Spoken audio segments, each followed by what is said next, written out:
we start again, everyone?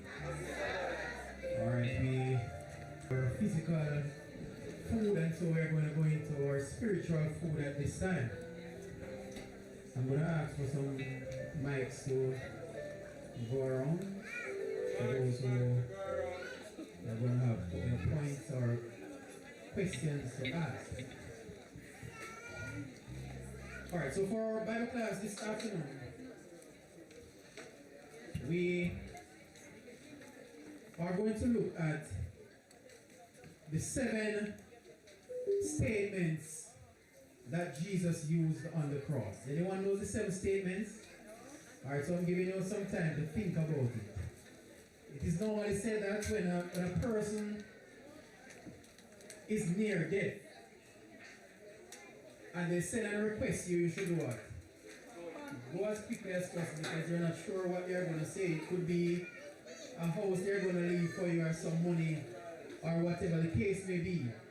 But those final words are always important.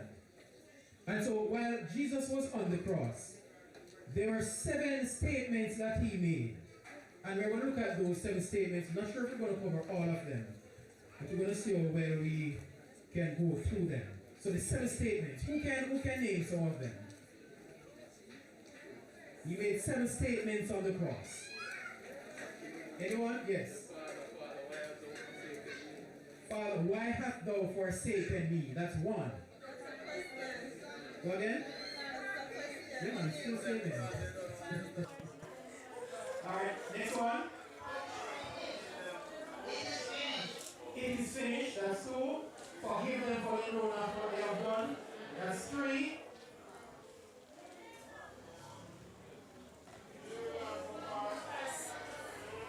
Let this compassion. That was before. That's in the parallel of the time. Today thou shalt be with me in paradise. That's 4.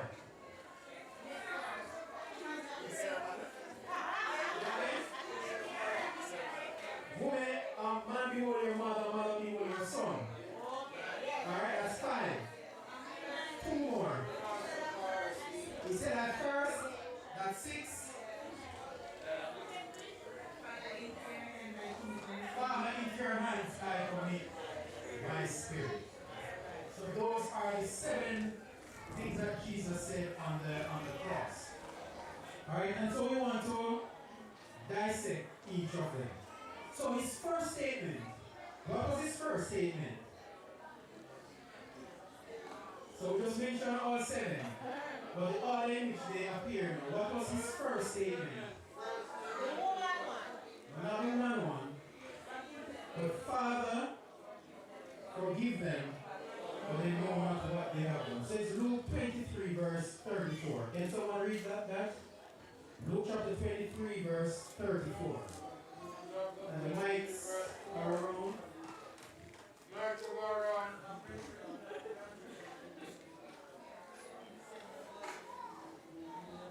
Right, do we have a reader? Luke chapter 23 verse 34. Then said Jesus, Father, forgive them, for they know not what they do. And they parted his garment and cast lots. Alright, so that's the first statement that he made on the cross. Now, when he made mention of forgive them, who is it them that he was making mention of? Father, forgive them. Who was he specifically speaking about that time? And alright, so Sister Yuta is saying all of us. He was speaking about all of us today.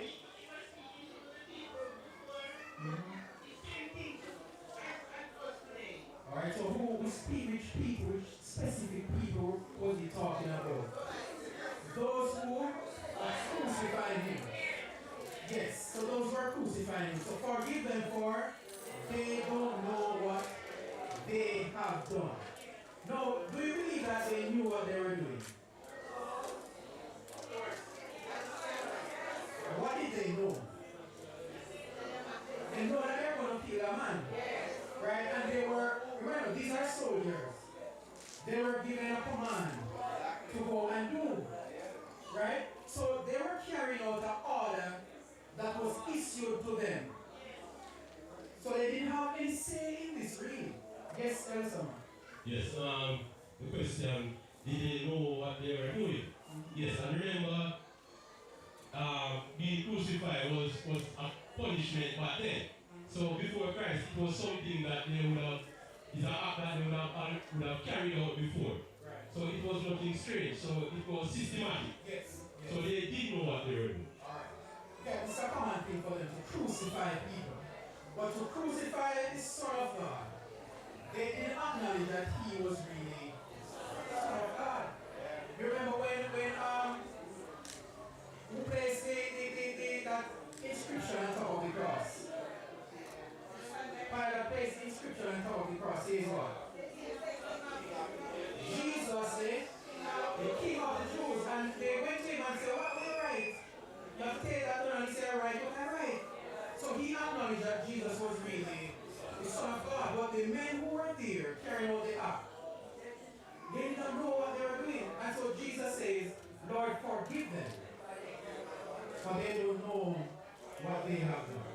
And it's similar to us today. Do you know that when we sin, we don't really know what we're doing? So for example, if the person